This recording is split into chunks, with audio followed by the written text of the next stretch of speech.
everything has been covered already. Let me start with the motivation why reproducibility is important. The importance comes from the fact that everything that we do have an effect on the world. A lot of time when we do research, we don't have chance to step back and see what is the bigger picture, who is benefiting from my work.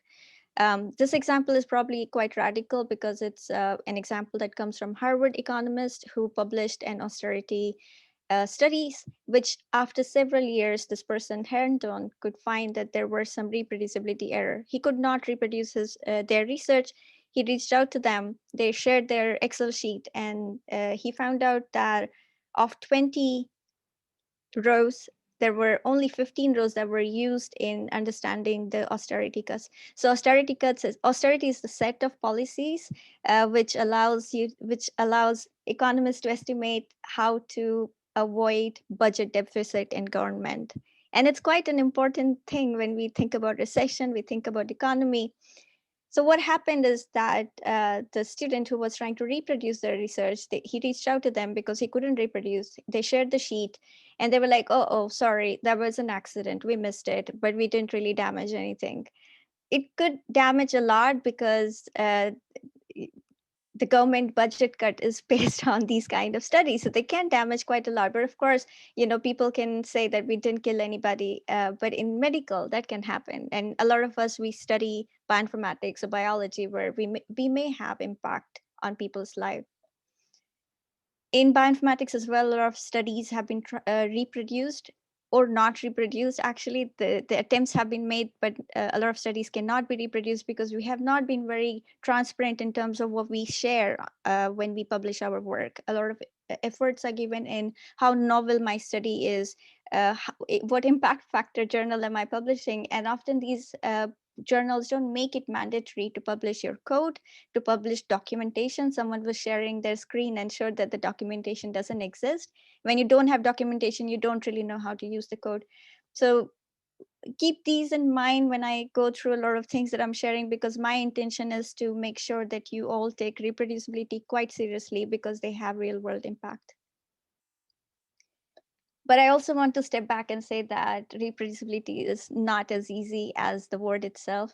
We have a lot of work as researchers, and it may seem like an extra added labor on the top of everything that we are doing. We require intention to understand why reproducibility matters to my study, what resources I need. Do I have time to actually add an extra set of tests or create a Docker?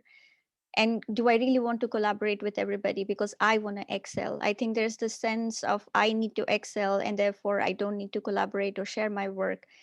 And this can be very scary if we don't have the right amount of guidance from people.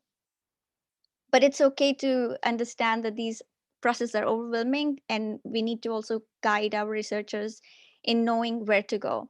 As I said, I really like to talk about open science, but I also want to understand what barriers exist. So if you want to refresh your memory of barriers, I've written a blog about that, which kind of covers quite a lot of things, including that people don't share their work sometimes because they think that my work is not good enough. People will judge it, or it's not useful for anybody because I wrote it for my sequencing data. But all of them have a reason and ways to address. So I've been talking about reproducibility, and I think it's important for me to show what it actually means. So reproducibility is when you have the same data, and when you apply the same analysis step, it should give the same result. And that's the lowest barrier, lowest level of integrity we want to have in our research, that you allow people to take your data, take your analysis, and allow them to reproduce to see exact same result as you published. So talking about barriers, I already mentioned some of them. The reward system. I think reward system is mostly in the form of publication. How many publication are we getting out? That could be our motivation. Novel findings. Often novelty is given more importance than reproduced research.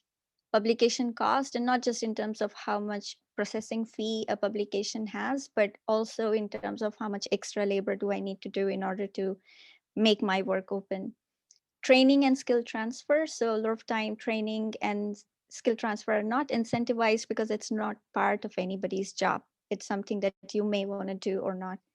Leadership, if your PI or if your institute's head are not trying to motivate you to do reproducible research, this is not part of your job, and it's assumed that I don't need to do it. And lack of trust, a lot of people don't really think that putting code online will let me have the ownership of the work that I have done because it's available for everybody. And I'll try to address some of these, but I just want to acknowledge that I do understand that there are barriers to open research and reproducibility, and we need to address this with caution. But there are also added advantage. If you are designing your research from the beginning, and if you have if you have a track of your project history, I know that you've already learned about GitHub yesterday. So from there, you might know that the tracking is so important. You can have collaboration and review. If things are up online, you can invite people from anywhere around the world to have a look at it, um, especially if they're not co-located. And right now, when we are all working not together, mostly remotely, it has become important that we share them in a way that they see exactly what you see. Avoiding misinformation. When you share things online, the chances of your misinformation to propagate is quite low because you allow multiple people to look at the same thing and challenge your finding in a good way. When you have all these things collected together, you can put them together in a paper. So you can write paper efficiently. You can get credits fairly when things are online and in a proper way, which I'll also mention later on. There is no way that someone can say that it does not belong to you because, for example, GitHub records each and every contribution. It sees who has done what. If you can go to the insight part, you will see who collaborated, who contributed, how much of their time has been spent on something, and then ensure continuity. If you don't have the capacity to continue working on the project that you're working on, the best way to do is to publish it online so someone else can continue working on it. So with that, I want to define what the Turing Way is. The Turing Way is an open source project that involves and supports the diverse community in making data science reproducible, ethical, collaborative, and inclusive for everyone.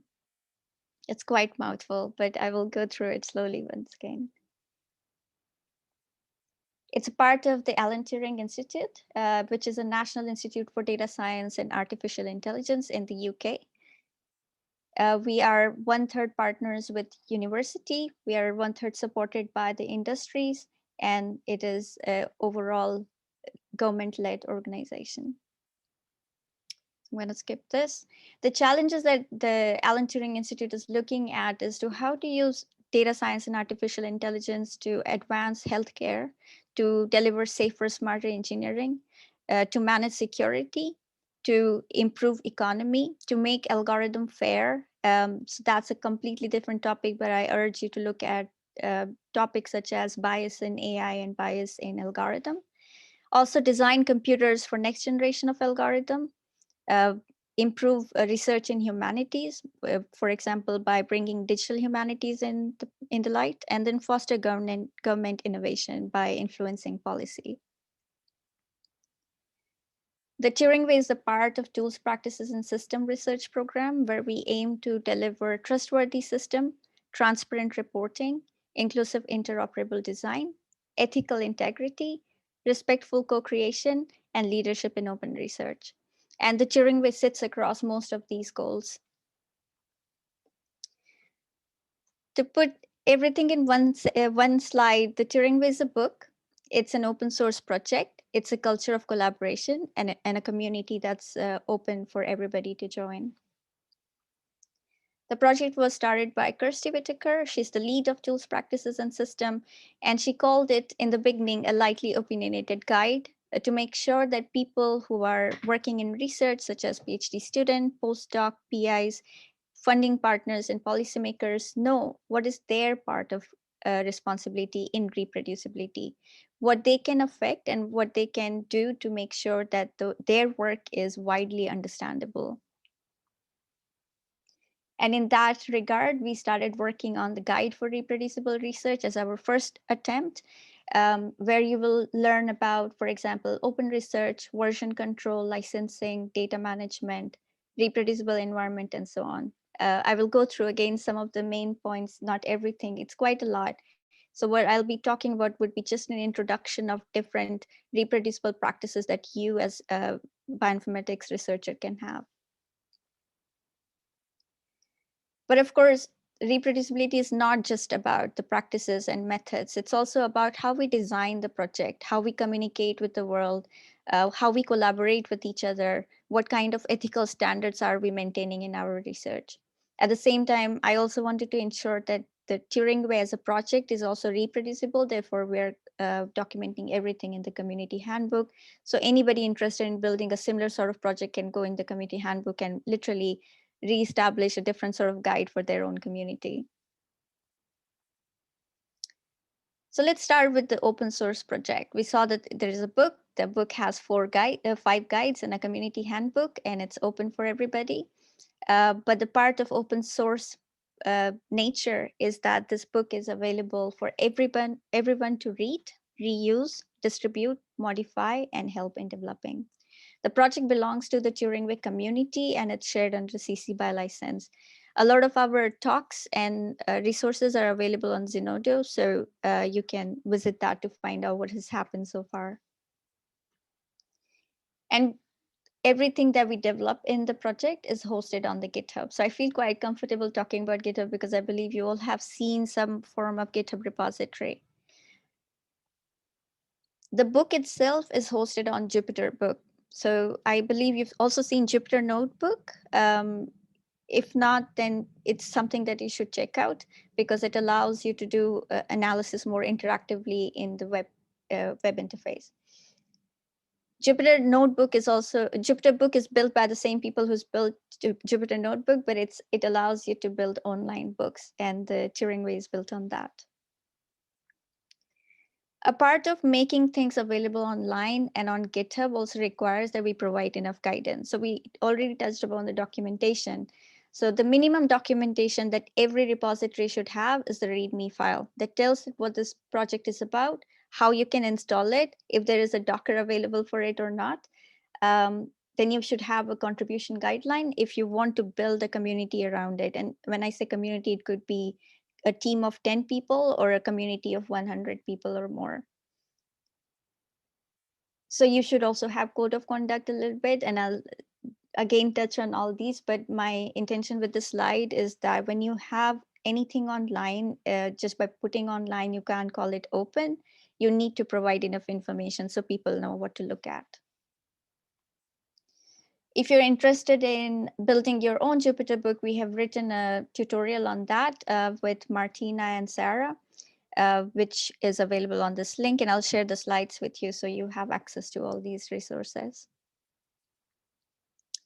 So let me step back and say why I'm also talking about a lot of non-technical things. So I think it's really important for us to accept and respect that the research is not just about the technology that we are building, but it's about the people those technology affect. And therefore, when people in the technology talk do not like people to talk about things like code of conduct or things like contribution, I think you need to step back and realize that it is as equally important part of a project as the code itself, because every technology will revise, but working with people will not. So you have to bring this design-centric approach in everything that you do. Coming to the culture of collaboration, in the project itself, we have a lot of pathways for collaboration. So people like you can come and develop resources within the book. You can find what gaps we have, what kind of reproducible methods we have not yet talked about that you're really interested in sharing with the world. You can develop it with the help of mentored contribution, meaning that experienced researchers like Martina or Sarah will come and help you to navigate your contribution, help you review the work that you're doing. You can also just simply come and maintain, because the project will evolve quite a lot because we are living in a very ever-changing technology world where same methods will not exist throughout. So if you're talking about version control today, the tools that we are using may change after 10 years. And therefore, if a project needs to maintain itself, we need to have experts like you who are working in the real time. Then talking about resources, we have most of the time, these talks are not given by me or Kirsty. There would be someone else from the community who would come and talk about them. And then we also have translation process going on, especially from people in Latin America and China. But it's open for anybody to come and translate if they feel that their community can benefit more if it was written in different language other than English. And our intention is to share all the best practices, recommendation, and guidance that can help you apply these reproducible aspects into your research from the beginning. Everybody who contributes gets acknowledged. So as I said, project belongs to the community, but we have a way to record their contribution. We use something called All Contributors Bot. All Contributors Bot is an open source bot. Anybody can install it on any GitHub repository. And if anybody contributes to your repository, you can give them recognition for their contribution by using All Contributors Bot. It's really fun. It creates one table in the bottom of your README file where you can highlight all the different sort of contribution people have had with the different sort of emojis. I don't need to go in detail, but I think it's good to know that these things exist. Beside that, we also have a dedicated page where people can go and write exactly what's meaningful for them. So when I was a PhD student and I was working with non-profit volunteer organization, I knew what I was doing, but nobody else knew what I was doing. So one of the ways to avoid those kind of hidden labor, we have created a dedicated page in our book where people can go and write who they are, what they have worked on, what's meaningful for them, and what they want others to know about. So for example, here's an example from Batul, who is in Saudi Arabia, and she's doing amazing work, and we really want her to show off all these wonderful work that she's doing. And finally, the community itself. It's an open community because anyone can join and contribute to it. And I know that when I say anyone can join, it just doesn't happen automatically. We need to create a very welcoming space, which is safe and secure for them. But we try to create process where everybody have a say in what direction to take in the project. So we can determine what are the goals collaboratively. I host co-working call every week and collaboration cafes every second week. So co-working calls are short online calls where you can meet with people but work quietly. So we have 2 half-an-hour slots, and in between the slots, we will share what we are working on and what are the troubles that we faced and how we can troubleshoot something. So it's quite nice that people join to just hold accountable space to work on. And we also host book dash events earlier in person, but last year we moved online, which had been a lot more successful because we can have people from all around the world and not just UK. We will be hosting another book dash in May, and if you're interested, um, you can subscribe to the newsletter because I think that's where I'll announce first. So Martina is one of our contributors, and a lot of things that I'll talk about later in my talk about computational reproducibility is through her. She wrote a lot of part of that talk. She joins me quite a lot in the co-working call, and according to her, it's quite useful because she's quite introverted, and she feels that it's very useful to meet with other people without feeling intimidated to talk to them. So it's very important to stay motivated. I'm just going to show very small impact slides because it feels like I deserve to show it because we've worked very hard on this project for 2 years, and we have now over 135 subchapters. We have written community resources, guidance, templates, and training for people who want to become part of this community. We have 250 direct contributors who've written all these amazing guides and resources up there. And we also have quite a lot of illustrations. So I'll be using quite a few sets of illustration throughout my talk, and they're all freely available. You can use them in your own work if that's useful. Some of the impacts that we've had over the years, especially in 2020, I would say, is that we've been able to actually impact a couple of policies in the UK just by existing as an open source project. For example, we were cited by reproducibility of scientific result in EU 2020. We were also taken as one of the reference for inclusive community for emerging technology charter for London. Then we had been mentioned by other resources such as UKRA Grant, Code Refinery, Library Carpentries, and also cited by multiple articles. So all of these work that I'm presenting are really made by people from the community. So I won't take any credit for the things that they have done. And I would like to just put this slide before I go into the details of different topics that you can go and learn in the Turing Way. So the guide to reproducible computation. You saw the slide already. When same analysis step is applied on the same data, it produces the same answer. Beside reproducibility, you have replicability when you have different data but same analysis. When you have robustness, when you have different analysis but with the same data. Can we have different algorithm applied to same data and arrive to the same conclusion? And in order to achieve all that, you have to have at least the lowest barrier of reproducibility done in your project.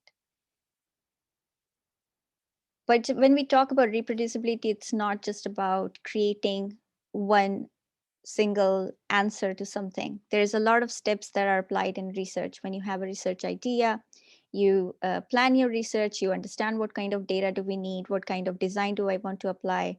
You collect data either by doing experiments or by going in the public repository. You process data based on your own requirement, but you also store your raw data so you don't lose information. You apply analysis techniques, you publish your data, you also archive your data. So it's not just enough to publish paper, but to archive data so someone else can actually look at it and they can reuse it. And in order to build this whole cycle again. And each of these steps requires complex decision making. So there is also a little bit of personal bias that we integrate. And this is where reproducibility is so important, that people can identify those bias or error that we might have as individual integrated in our work. So I've already said that there are quite a lot of topics, and some of them I'll be just discussing in really, really short detail, if I may say. So there are 4 things that we need to keep in mind when we are working on computational reproducibility. And these 4 things can be in any order. There is no ranking to it. But the first is track changes to your code or resource. I'll keep saying resource because I don't think that the computational reproducibility is only about code. It's also about things that you write along with the code. So the track changes by version control is very, very important. So you know at what point what changes occurred and what was the reason behind that. Writing clean, understandable, and error-free code. Third is save and share a computational environment. And I feel like the job for me to explain that has become easier as you already know about Conda and Docker. And finally, making your code open source. Talking about version control, the version control system records changes to a file or set of file over time. And it provides access to any specific version because you have the chance to go back in time for your document. The version control, the simplest one could be Google document, where you can actually go back to the history at a given point of time, or HackMD if you work with HackMD. You've already seen the Git. So Git and GitHub are 2 different things. So Git is the local version control where changes are recorded using snapshot. If different people have access to the same Git repository, they would be able to see exact changes that people are doing in a distributed system. So it's a distributed version control system that people can work with. GitHub is web or desktop interface where you can actually click around and do the same thing, but actually it allows you to do even more collaborative aspect of work. It allows you to communicate. You have issues and you can have discussions. You can also do reviewing online. So it allows a lot of interactivity and collaboration on the code, which is version control via Git. A lot of open source software are hosted here, but also you can have GitLab or Bitbucket based on what your lab or group is using. Second is writing clean, understandable, and error-free code. I know that a lot of you might be working either with Python or R, but I'm going to talk about only Python because that's the language I most understand. But the Turing Way is not limited to just one language. You can read and find the same aspects or examples in different codes. First is style guide, writing code which follows convention. So you would, for example, have indentation, commenting your code, importing packages, or naming your variables or class or functions. In Python, you have pip 8, which is a code style guide, which, for example, says that if you're importing multiple packages, you should import each package in different lines. So, for example, like this, but the wrong would be that you import all of them in the same line. The styling is mostly to make sure that people who are reading your code can understand what exactly is happening. Another is spaces. It's quite a simple rule, but it allows you to look at code more freely. So, for example, the correct version would be that you have space between when you're uh, adding or subtracting, but you don't have space when you're multiplying. So you can do a lot of those manually, but you need to be very mindful, or it has to be integrated in your habit. But if you don't have time, there is a cheat for that. So you can have style guide enforcement tool. So you may write your code in a way that is most convenient to you, but you can run this enforcement tool and they tell you where you have inconsistency with the style guide, or some enforcement tool even do the changes for you. So for example, Flake 8 and another version is PyLint. When you run these kind of tools, they will tell you in your Python code at what point what error happened. So for example, if I run Flake 8 in an example file called bad file, it runs and tells me that, oh, in your line 1, there is an error because you shouldn't have more than 79 characters in one line of code. In the third line, it says that you're missing white space around operator. So it allows me to look back and actually correct and make my code more readable or more in line with the pip 8 guide. Another is automatic formatting tool, where rather than enforcing and raising error, it actually corrects the error for you.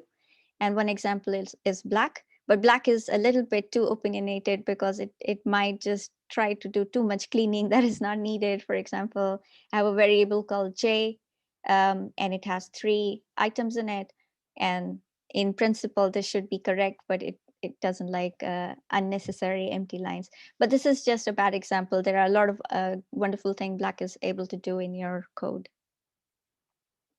Code review is very, very important. Generally, when people teach programming, for example, in the carpentries, we would put people in pairs in breakout rooms so they can code together and look at each other's code. What happens when you work with other people? You actually notice your errors yourself. This is more like a duck coding, where you explain your code to other people and then you figure out what the problem is. Code review is very useful because it just not allows only the improvement of your code, but also improvement of your coding style, because many people might have a lot more efficient way of doing something that you might not be doing efficiently, and they can help you improve that. So there are two kind of code reviewing. You have synchronous and another is asynchronous. Synchronous is that you're like in real time sharing your screen and doing code review with other people. Or it could be like lab meeting. Instead of showing a journal paper, you're actually showing your code and they're all looking at your code and helping you improve it. There are a lot of guides around synchronous coding, but I think one is from the Jupyter founder who wrote a blog post. I would encourage you to go and have a look at that. Another is asynchronous, which could be on GitHub. So GitHub has pull request. You can, and in the pull request, people can go and review each line and leave comments or even correct it. And I think our open site does a wonderful job in describing code review for people when they're developing package, for example. Code testing. So the testing is very, very important. There's a line in the Turing Way which says you should not skip writing test because you are short on time. You should write test because you're short on time. You don't want to finish writing your code and suddenly realize that on the second line I did a mistake which perpetuated across my entire code. So it's very important to think about code testing. Here's one example of why I feel that you all are already doing it. So let's say if you import a data, here I have a random array, which is 5 column and 4 rows. and I say print. And the print tells me this is how your data looks like. So this is also in a way for me to test that the thing that I'm doing is actually doing the stuff that I'm asking it to do. So you might already be doing it by adding print. But there is another way to do it in Python, which is assert. Assert actually allows you to write smaller tests to find out if things are happening as you expect. So for example, I expected row to be 3, maximum 3, and I look at my data and find out if my expected row is actually 3 or not. So in my case, it will actually be a mismatch, because if you go here, I had loaded data with 4 rows, not 3 rows, and therefore it's wrong. You can also add like more information that if what happens if this assert fails.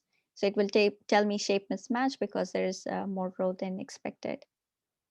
You can also add a lot more to make it a lot more readable, but it actually becomes clumsier.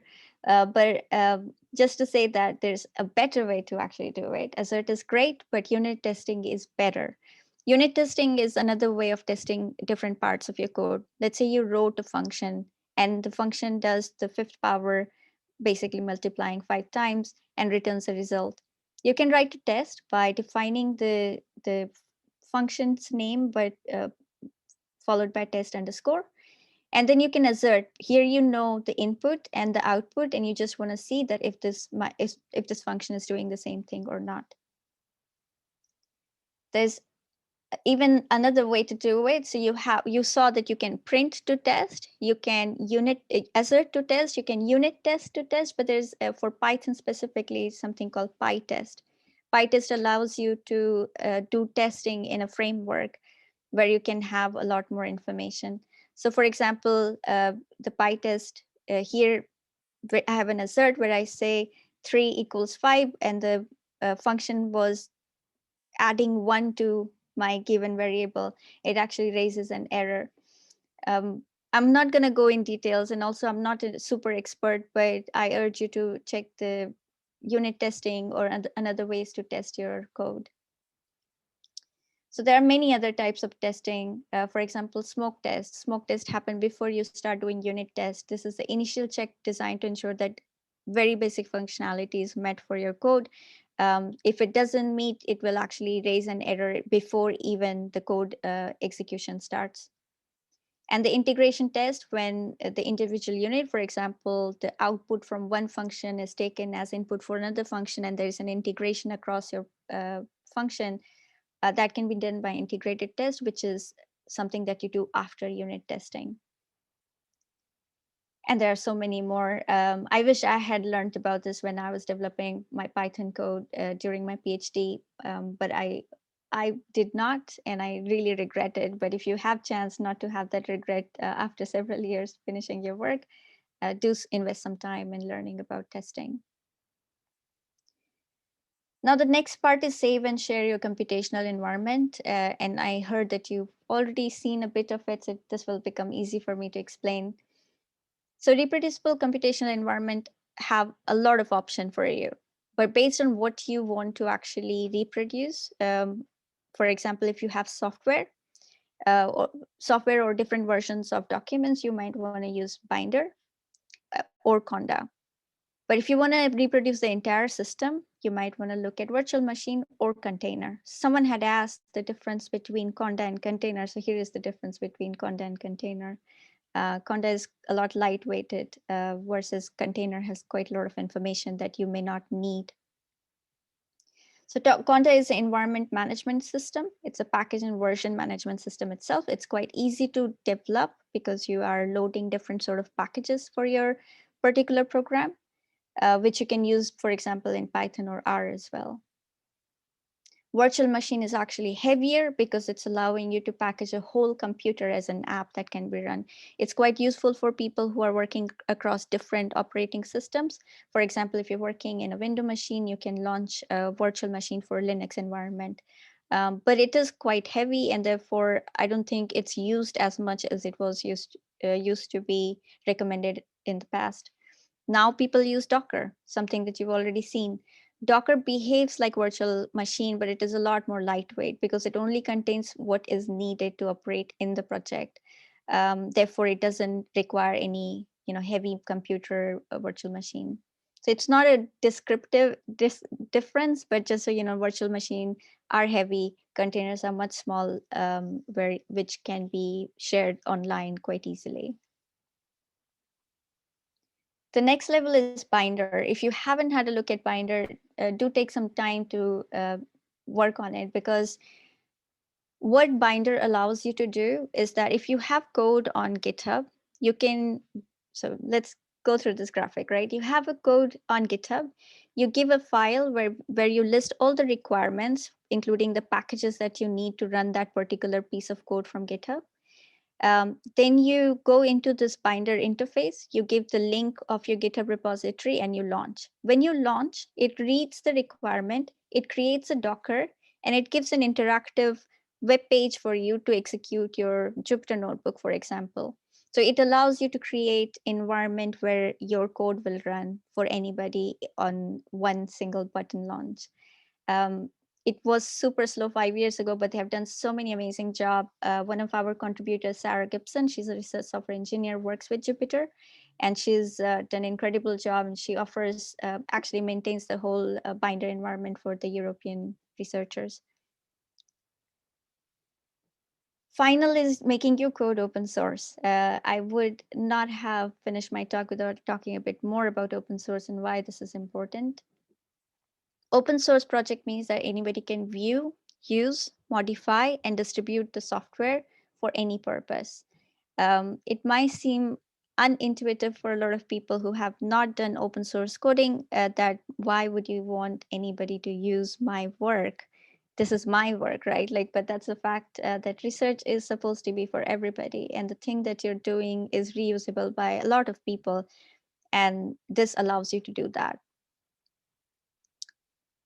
First step of making anything open source is not to put things just online, which is definitely important, but to also add license to allow people to understand how are they going to use your code. So putting code online only lets people see your code, but they don't really know how to use it. Licensing will allow you to do that. The basic license that you would have in a code on GitHub, for example, would be an MIT license or CC BY license with different permission. So you can choose between permissive and copyleft. Again, it's a different world. It's really a lot of information. A lot of lawyers probably cannot explain it, so I'm not going to try. But for research, if you are allowing people to use your work and not forcing them to use the same license as you can use MIT, BSD, Apache, or CC BY. But if you want people to use the same license as you would choose from copyleft. And these are all free anyway. I had earlier touched on it, but this is also a time for me to go in detail that when you have your code online, you need to describe in detail what they mean. And the first step is to add Readme. Irrespective of the fact that if you want a community to be built around it or not, you need to provide Readme file. Readme file tells what this project is, what are the main feature, how one can install it. So here is where you will put information around if you have a conda available, if you have a Docker available, do you have a binder link to it or not, how to run the associated tests. So you would describe that as well. You will also describe who are the authors, who are the contributors. So you maintain transparency around development. You will add a contact information. So if people find some problem, they can contact the lead developer, for example, and also link all the related material, which would also include things that are in the repository, but people might miss. The second step is contribution guideline. This is important for project like the Turing Way, for example. We want to build a community around our project, and therefore we have described how people can get involved, how they can report bugs if they find any error, how they can suggest new feature, how they can contribute changes, what is the roadmap and vision for the project, what we want to achieve as a community, and how contributors should get in touch with me or should not get in touch with me, for example. And This is quite useful if you know that there are people working with you on the same project across different labs or across, the globe. So contribution guideline is something that I believe is quite useful for new people to get involved in a project that has existed for a while. Then the code of conduct. Code of conduct is quite important when you are working in a larger team. You want people to know how they should be behaving with each other. For example, of course, we want to create a harassment-free experience for everybody, and therefore we want to express that from the beginning and not wait for something wrong to happen to say, well, we didn't want you to behave like that. So we can always set a tone for a community by saying that this is what is expected in this community. Um, Also, you can have information around what happens when violation occurs. So you can ensure from the beginning that people who are becoming part of your community, they actually feel safe. They know that if something goes wrong, I know who to reach to. Or in the first place, if the expectations are set clearly, people will be quite respectful to each other. And the final point in terms of putting an online code would be continuous integration. I think it's a probably next level and not a requirement, but it really saves you a lot of time when different people are pushing changes in your repository. So what it does, it allows you to test the quality of contribution automatically. In the Turing way, we use GitHub Action, but there are other ways to do continuous integration as well. So I will actually just link you to where to learn more about it. I'm also not an expert. I have just said one continuous integration, but these two are really good at it, and they've written a introduction to that, how to set it. There are so many more that I'll not touch because I've been probably talking for 40, 50 minutes. I want to open the floor for discussion, but I'm just going to mention that there's a lot about documentation that you can learn. You can learn about how to package your code or package your research that you're working on, how you can make it interactive, because a lot of time you need to take into account that people might not be working in the same system as you, and therefore they might not have access to command line coding, or they might not have access to a stronger computer where they can execute what you are asking them to. So interactivity actually helps, and this is why Binder is super, super useful. And collaboration. So collaboration is something that just doesn't happen by itself. You need to put time in it. And therefore, if you do it from the beginning, it is not extra work. If you have this aspect as a part of your development, then it's not extra work. I also want to give shout out to some things that I think you already know, but it's just a reminder that Galaxy has a lot of next generation sequencing pipelines that you can access. A lot of my colleagues work there, and they also have quite intense training materials if you're new to Galaxy, but you would like to use their services for different sort of pipeline development or reuse the pipeline that exists. There is also Reproducible Bioinformatics project who are collecting different workflows which are reproducible. So if you're interested, you can also check that out. SnakeMake and Nextflow are also a part of coding where they allow you to develop your own workflow. And then another set of colleagues are working on ReproHack. ReproHack is a hands-on reproducibility hackathon. So if you have published a paper and you're super proud of it, maybe go to ReproHack with your paper and try to reproduce it. If you haven't been able to reproduce, you still have a chance to go back and update your own publication. So with that, I would like to mention that the Turing way cannot be beneficial or comprehensible if we do not include diverse perspective. When I say everyone, I include you. So if you think that there is something missing in the Turing way or certain voices missing in the Turing way that should be added, you're very welcome to join us. We don't take any criticism to heart. We actually love it when people can come and correct the mistakes that we are perpetuating, which because we don't want to. There are many ways to get involved. You can read, you can edit, write, review, add a link, and this link could be maybe a link to the blog post you've written or a paper you've published, automating the task, curating materials, translating, or just giving a talk like this in your own institute. I had a chance to work with Paul last year, and I absolutely admired how much he learned. It was the first time he was working on an open source, and he realized that open source is actually not the amount of works one does, but how they enable other people to contribute. So that's something that's what we are trying to do in the Turing Way, is not to build a resource because it's great to build that resource, but to make sure that these resources are useful for people so they can do the work that they are willing to do in research. With that, I'd like to thank Kirsty, who's the project lead, and Martina, who helped me a lot in understanding computational reproducibility and prepare for this talk. With that, I'll stop talking and open the floor for any questions you may have.